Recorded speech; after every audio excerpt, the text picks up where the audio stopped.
The release of a cache of 60-year-old documents show that ExxonMobil and the energy industry were aware of climate change decades ago. In other news, the sky is blue, the grass is green, and putting an avocado in a sandwich dramatically improves its taste. Those three items were the most obvious things I could think of, and yet they still weren't anywhere near as predictable as ExxonMobil being on notice about rising CO2 levels back when this mega corporation was much humbler, and in fact was actually called Humble Oil.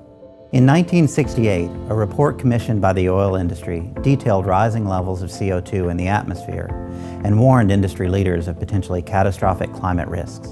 This latest revelation comes from the Center for International Environmental Law and follows up on an investigation conducted by the Los Angeles Times and Inside Climate News last year, which revealed that Exxon executives were aware of the dangers posed by fossil fuels as early as 1977 and actively lobbied against any effort to cut greenhouse gas emissions. Because fuck you, world. And ExxonMobil does not seem like it'll go down without a fight. In response to multiple investigations into what the company knew and when, Exxon has filed a countersuit against investigators. An Exxon spokesman reiterated the company's denial, stating, "To suggest that we had definitive knowledge about human-induced climate change before the world's scientists is not a credible thesis." Except you did know, Exxon. These new documents clearly show that in 1946, energy companies along with the American Petroleum Institute created a Smoke and Fumes Committee.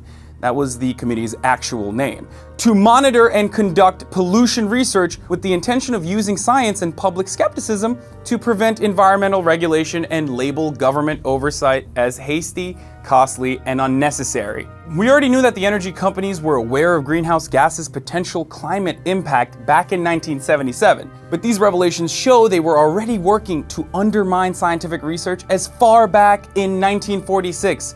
30 years earlier than we previously thought.